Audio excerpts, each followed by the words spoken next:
नमस्कार दोस्तों, मैं आचार्य वसुधा आप सभी का आपके अपने YouTube चैनल में हार्दिक अभिनंदन करती हूँ। दोस्तों, आज के वीडियो में हम बात करने वाले हैं एक ऐसे टॉपिक के बारे में जिसमें बहुत सारे मैसेजेस आए।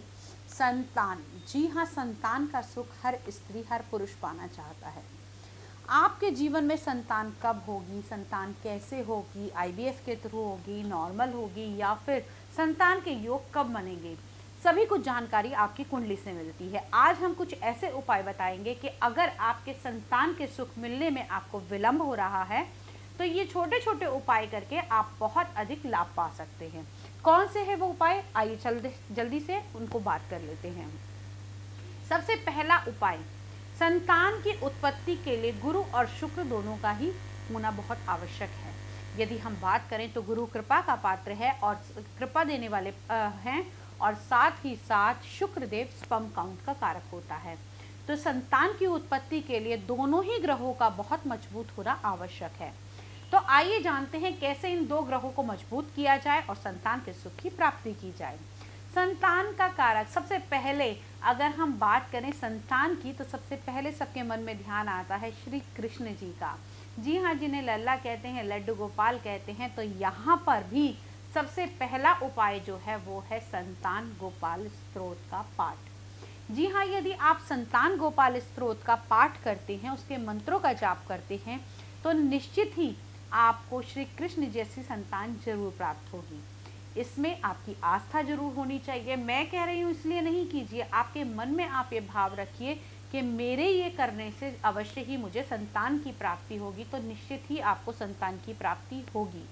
दूसरा जो महा उपाय है वो आप क्या कर सकते हैं, आपने क्या करना है, गुरुवार के दिन आपने रात को, बुधवार को आप भिगो दीजिए चने की दाल। जी हाँ, चने की दाल को आप रात को भिगोइए और गुरुवार के दिन आप सुबह गुड़ और चने की दाल किसी सफेद गाय को जाके खिला दीजिए। जी हाँ, सफेद गाय शुक्र का कारक मानी जाती है और गुड़ और चना गुरु के कारक माने जाते हैं। तो इस एक उपाय से आपका शुक्र भी ठीक होगा और साथ ही साथ आपके गुरु के उपाय भी होंगे।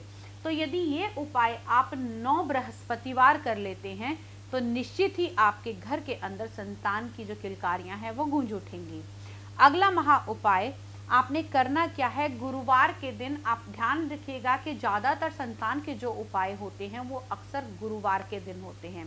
तो गुरुवार के दिन आपने क्या करना है, एक कटोरी में शहद लेकर, जी हाँ, एक कटोरी में शहद लेकर इस शहद के साथ में आपको भगवान विष्णु की पूजा करनी है। चाहे तो आप भगवान विष्णु को अभिषेक करा सकते हैं। यदि वो भी संभव नहीं है तो आप केले की जड़ के अंदर जाकर ये शहद जरूर अर्पित करें और साथ ही साथ हल्दी का तिलक भी वहाँ लगाएं। ऐसा आप करेंगे तो डेफिनेटली आपको संतान की प्राप्ति होगी ही, क्योंकि इससे आपका गुरु ग्रह जो है वो बहुत मजबूत होगा। और जब आप वो शहद पेड़ की जड़ में डालेंगे तो उससे बहुत सारी चींटियों को भी भोजन मिलेगा।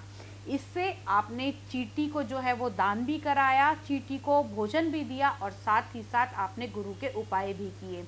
क्योंकि दोस्तों, जब भी हम दान करते हैं उसके लिए ये आवश्यक नहीं है हमने कितने लोगों को कराया, कितने जीवों को हमने भोजन दिया, वो भी मायने रखता है।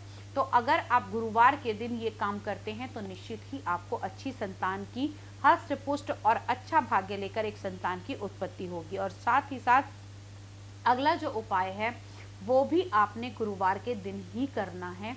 गुरुवार के दिन आपने हल्दी, केसर, कुमकुम, चंदन, और पीला चंदन रहेगा, इसके अंदर सफ़ेद चंदन नहीं होगा, पीला चंदन, और साथ में दूध, दही, घी और शहद, ये 9 प्रकार की चीज़ें आपने इकट्ठी करनी है। और इन 9 चीज़ों से लेकर आपने भगवान शिव को अभिषेक करना है। जी हाँ, इन 9 चीज़ों को लेकर आपने भगवान शिव को अभिषेक करना है और उनसे संतान प्राप्ति की कामना करनी है।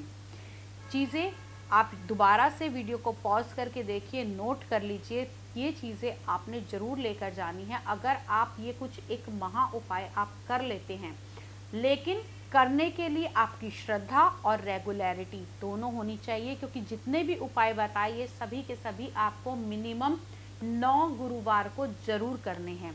जी हाँ, इसके अंदर मैंने बताया कि शहद आपको केले के पेड़ की जड़ में चढ़ाना है, भगवान शिव को चीज़ें अर्पित करनी है, साथ ही साथ मैंने आपको बताया गाय को गुड़ और चना अभी देना है, और उसके साथ में संतान गोपाल स्तोत्र का पाठ।